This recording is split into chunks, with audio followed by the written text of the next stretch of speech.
But if I prepare a claim, organize it, have all the pertinent information, understand what I need to do in order to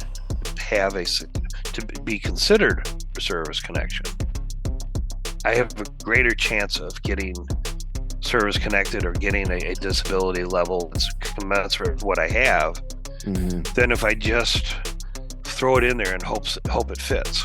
Open ranks, march!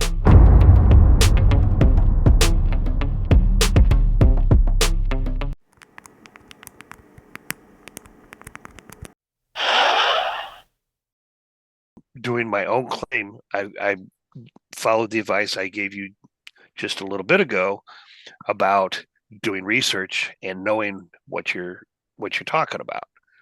So I went and I said, okay, I have sleep apnea. I know this because my wife beats my shoulder up to wake me up because I stopped breathing at night.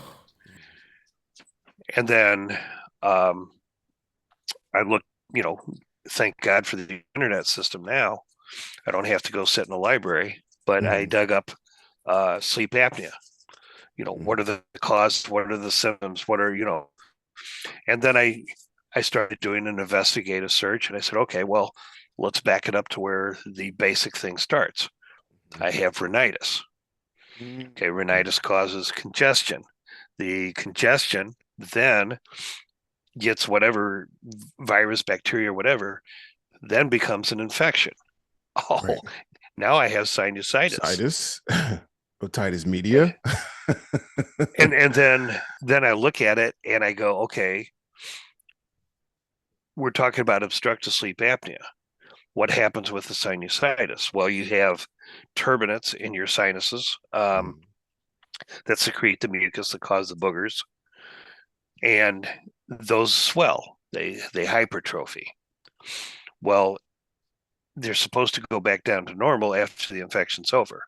But if you're having 12 to 15 sinus infections a year, it doesn't go down. So that now narrows the space in your sinuses for the airflow.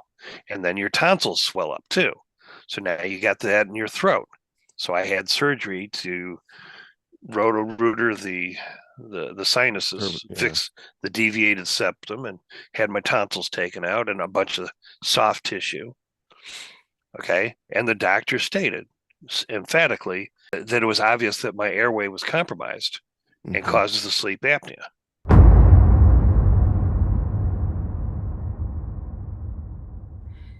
And I got a letter from him saying that that's the case. So where did I get this? Well, I was exposed to a gas chamber.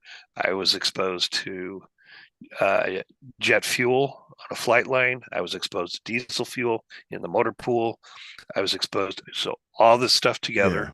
And now, a good majority of the people coming back from Desert Storm have sinus and respiratory issues. Right. What does that lead to? Sleep apnea.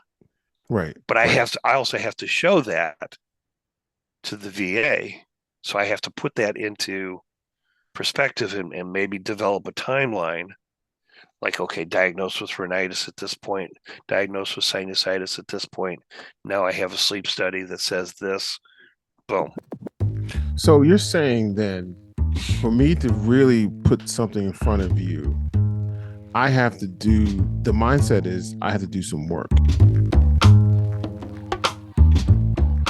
When we're in service, we're taught and trained to overcome, adapt, improvise.